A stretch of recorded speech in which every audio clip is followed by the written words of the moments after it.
93.5 red FM पे एक कहानी ऐसी भी, प्रवीण के साथ। रात का वक्त था। सारा दिन घूमते फिरते बिता के संजू डिम्पी को छोड़ने जा रहा था कि डिम्पी उससे बोली, संजू कार रोकना, चलना, बाउली में चलते हैं, चलना, मस्ती करेंगे, मजा आएगा। संजू बोला, तो पागल हो गई है क्या डिम्पी? हाँ, इतनी रात को मैं न जा रहा बावली में। डिम्पी फिर भी अड़ गई वहां जाने के लिए और कहा, गॉड कितना फट्टू है तू, चलना। डिम्पी की जिद के सामने संजू को हार माननी पड़ी और उसने गाड़ी साइड लगाई। डिम्पी की एक्साइटमेंट उसके चेहरे पे झलक रही थी। उसने संजू, जिसका मूड एकदम ऑफ हो चुका था, उससे कहा, अरे यार, बस 15 मिनट की तो बात है, चलना। संजू थक हार के डिम्पी को लेकर धीरे धीरे अंदर जा रहा था। इस वक्त रात के तकरीबन 12:30 बजे थे और सर्दी कड़ाके की पड़ रही थी।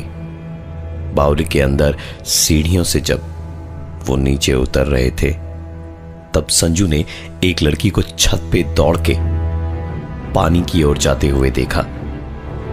रात को चांद की रोशनी में वो लड़की साफ दिखाई दे रही थी। संजू जोर से चीखा, अरे ओ मैडम, ओए! संजू इससे आगे कुछ करे, वो लड़की चीखती हुई छत से पानी में कूद गई, लेकिन आवाज ऐसी आई जैसे वो पानी में नहीं, कहीं और ही गिरी हो। संजू डिम्पी को लेकर बाहर की ओर भागा। बाहर जाके देखा तो कार की छत पे एक बहुत बड़ा डेंट पड़ा था। यह डेंट क्यों और कैसे हुआ, इसका जवाब किसी के पास नहीं था। संजू ने बिना टाइम वेस्ट किए वहां से भागना ही बेहतर समझा। सारे रास्ते वो अपना गुस्सा डिम्पी पे निकालता रहा। उतर गया भूत तुम्हारे सर से, बावली में जाना है, बावली में जाना है। जवाब में डिम्पी ने एक शब्द नहीं बोला और बस रोती रही। सर्दी की उस रात अब चारों तरफ सन्नाटा था और गाड़ी के अंदर भी अब सन्नाटा था। संजू ने डिम्पी को उसके घर पे उतारते वक्त खुद के बिहेवियर के लिए उसे सॉरी कहा और अपने घर की ओर निकल गया। डिम्पी की मां ने जब दरवाजा खोला तो गुस्से से उनका चेहरा तमतमा रहा था।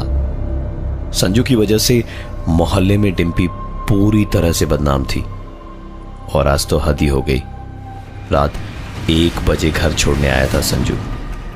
डिम्पी की मां ने उसे दरवाजा खोलते ही बोल दिया, जा, निकल जा मेरे घर से, अपनी शक्ल मत दिखाना। जहां 2 दिन से थी, जा वहीं जाके मर। इतना कहते कहते उन्होंने डिम्पी के चेहरे पर ही दरवाजे को बंद कर दिया। डिम्पी ने भी तुरंत संजू को फोन कर दिया, जो अभी ज्यादा दूर नहीं गया था। उसने तुरंत गाड़ी रिवर्स करी और डिम्पी को पिक करने वापस आ गया। डिम्पी को पिक करके दोनों वापस उस बावली के सामने से गुजरे। दोनों चांद की रोशनी में सड़क के उस पार उसी बावली को देखते हुए जा रहे थे कि जब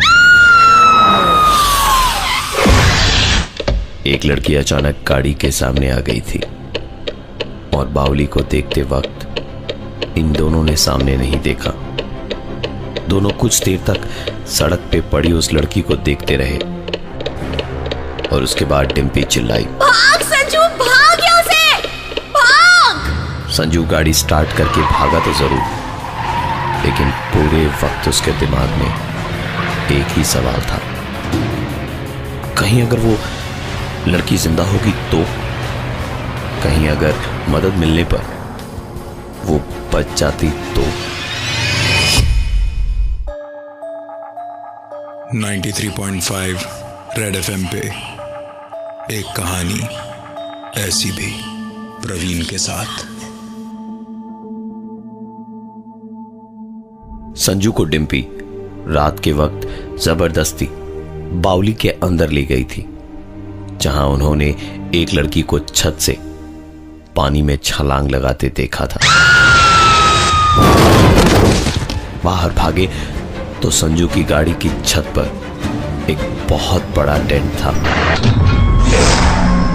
डिम्पी जब वापस घर लौटी तो उसकी माँ ने उसे गुस्से में घर से ही निकाल दिया और वो वापस संजू के साथ ही गई।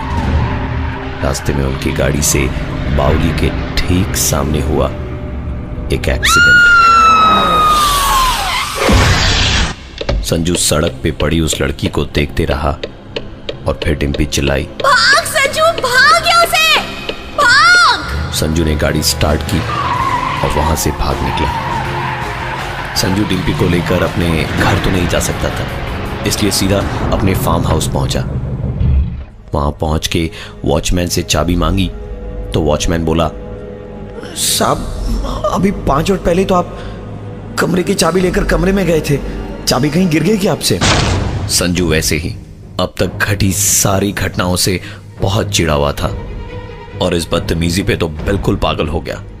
न जाने उसे क्या सूझी कि उसने वॉचमैन को 2 थप्पड़ मारे और उसके बाद दौड़ता हुआ कमरे की तरफ गया। कमरे का दरवाजा सच में खुला था और लाइट्स भी ऑन थी। दबे कदमों के साथ संजू डिम्पी को लेकर जब कमरे में घुसा तो उसे कमरे में एक औरत दिखाई दे रही थी जो दीवार की तरफ मुंह किए खड़ी थी। संजू सिर्फ उसकी पीठ देख पा रहा था। उसने चिल्लाते हुए कहा, कौन है आप और यहां क्या कर रही हैं? यह सुनकर डिम्पी ने कहा, संजू तू किससे बात कर रहा है? संजू का जवाब था, दिमाग से तो मंद हो ही तुम, आंख से भी अंधी हो गई हो, तुम्हें दिखाई नहीं दे रही सामने वो औरत खड़ी है? डिम्पी ने संजू को झकझोरते हुए कहा, संजू वो बस एक एक्सीडेंट था यार, तुम्हें आराम की ना सख्त जरूरत है। देख वहां, पलट के देख, कोई नहीं है। संजू ने जब पलट कर देखा तो वाकई वहां पर कोई औरत नहीं थी। पर अब संजू का गुस्सा डिम्पी पे जैसे बॉम्ब की तरह फूट पड़ा। तुम्हारी वजह से ये सब कुछ हुआ है। ना तो उस बाउली में घुसने की जिद करती और ना ही एक्सीडेंट होता, और ऊपर से ऐसे बन रही है जैसे कुछ हुआ ही ना हो। नरक कर रखी है तुमने मेरी जिंदगी। अगर मिनिस्ट्री लेवल में किसी को कुछ पता चल गया ना तो पापा की इज्जत तो जाएगी, और अगर मेरी फैमिली के साथ कुछ भी गड़बड़ हुई ना तो तू भी जिंदा नहीं रहेगी, समझ गई? डिम्पी तो इन सब के बाद रोते रोते सोने चली गई, लेकिन संजू पूरे वक्त टीवी पे न्यूज़ चैनल देखता रहा, लेकिन किसी भी एक्सीडेंट की कोई न्यूज़ नहीं आई। हादसा देर रात हुआ था, इसलिए एक पूरे दिन इंतजार करके अगले दिन का न्यूज़पेपर देखा तो उसमें भी कुछ नहीं था और हादसे के बारे में ना ही किसी न्यूज़ चैनल पर कोई खबर थी। संजू से जब रहा नहीं गया तो उसने तुरंत अपनी गाड़ी निकाली और सीधे वहां पहुंचा जहां उस रात एक्सीडेंट हुआ था। आसपास की दुकानों और अगल बगल के लोगों से पूछताछ की तो पता चला कि पता नहीं कोई एक्सीडेंट हुआ या नहीं, पर कल सुबह जब हम यहां आए थे तो बहुत पुलिस थी यहां और बावली के अंदर भी। संजू तुरंत अपनी गाड़ी में वापस बैठकर कुछ दूर गया ही होगा कि एक आवाज आई।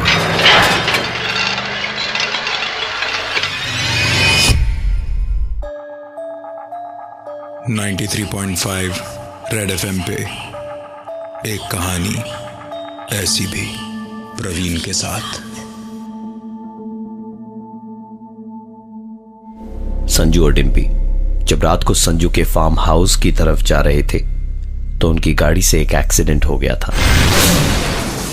मौकाई वारदात से संजू और डिम्पी भाग गए थे। तकरीबन 2-3 दिन तक जब ना ही किसी न्यूज़पेपर और ना ही किसी न्यूज़ चैनल में इसका जिक्र हुआ तो संजू के भी दिमाग में कई सवाल उठे और उसने उस जगह पर जाकर पूछताछ की तो पता चला कि ऐसी किसी घटना के बारे में वहां किसी को कुछ नहीं पता है। संजू तुरंत अपनी गाड़ी में वापस बैठा और कुछ दूर गया ही होगा की एक आवाज आई।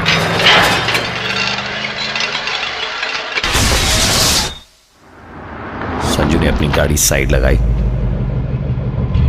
और उतर के देखा तो गाड़ी का साइलेंसर टूटा हुआ था, पर गाड़ी के टूटे साइलेंसर से भी ज्यादा चौंकाने वाली चीज थी उसकी गाड़ी पर लगे खून के छींटे।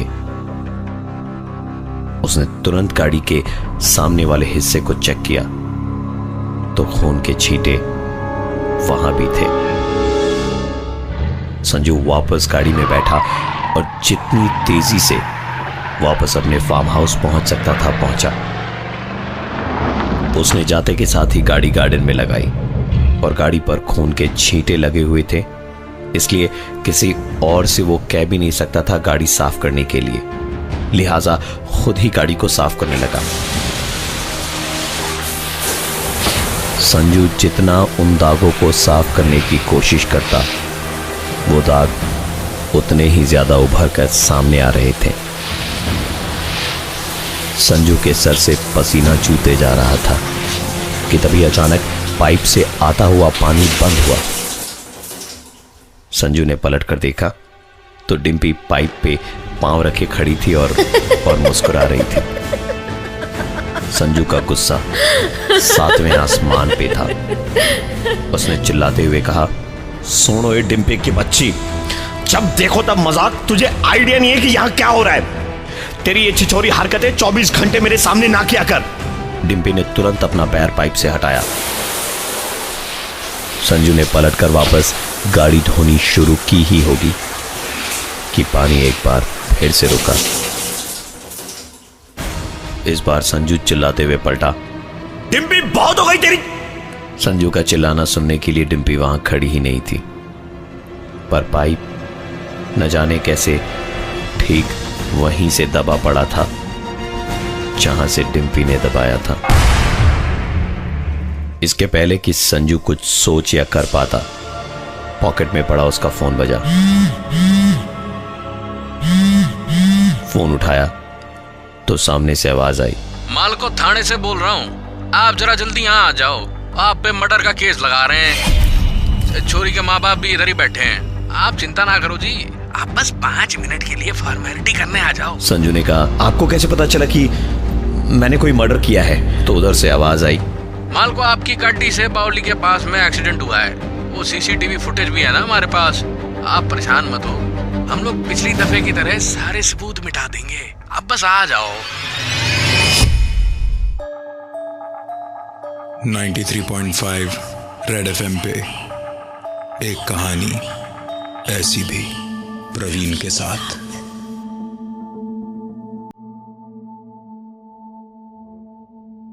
संजू और डिम्पी जब अपनी गाड़ी से फार्म हाउस की तरफ जा रहे थे तो उनकी गाड़ी से एक लड़की का एक्सीडेंट हुआ था। मौकाए वारदात से वो भाग निकले, लेकिन अगले 2 दिनों तक ना ही न्यूज़पेपर में कोई खबर आई और ना ही किसी न्यूज़ चैनल पर। इन 2 दिनों में संजू के साथ कुछ अजीबो गरीब घटनाएं हुई जिन्हें एक्सप्लेन कर पाना मुश्किल है। लोकल थाने से संजू को एक फोन आया और पुलिस इंस्पेक्टर ने बताया, मालको थाने से बोल रहा हूँ, आप जरा जल्दी यहाँ आ जाओ, आप पे मर्डर का केस लगा रहे हैं। छोरी के माँ बाप भी इधर ही बैठे हैं, आप चिंता ना करो जी, हम सब संभाल लेंगे हर बार की तरह, आप बस 5 मिनट के लिए फॉर्मेलिटी करने आ जाओ। मंत्री का बेटा होने का बहुत गुमान था संजू को, इसलिए बेफिक्र होकर वो थाने चला गया। संजू वहां जब पहुंचा तो इंस्पेक्टर ने उसे बिठाया और उसका मोबाइल फोन मांगा। संजू ने जब देने से मना कर दिया तो इंस्पेक्टर ने कहा, ऐसा है सर, चुपचाप मोबाइल दे दीजिए, नहीं तो बेकार ही डंडे पड़ेंगे आपको। संजू ने चिल्लाते हुए कहा, तू पागल हो गया है क्या? जानता नहीं मेरा बाप कौन है? एक फोन घुमाऊंगा तेरी वर्दी उतर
की सीसीटीवी फुटेज थी, जहां डिम्पी रास्ते को पार कर रही थी और संजू की गाड़ी से टकराकर डिम्पी की रास्ते पर ही तड़प तड़प कर डेथ हुई थी और संजू बस अपनी गाड़ी से वो देखता रहा।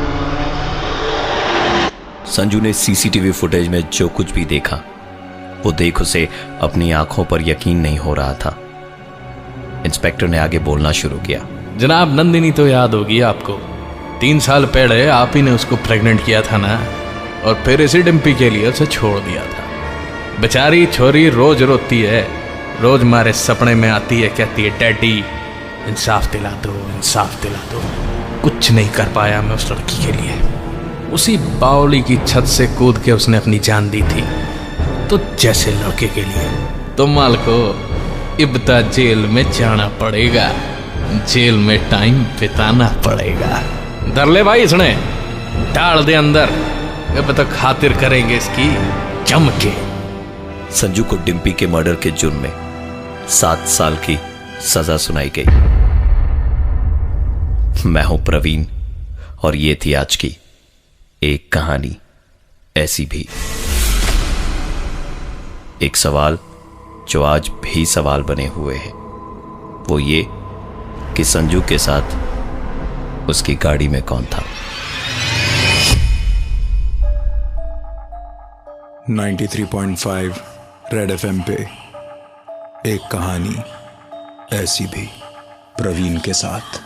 93.5 रेड एफएम बजाते रहो।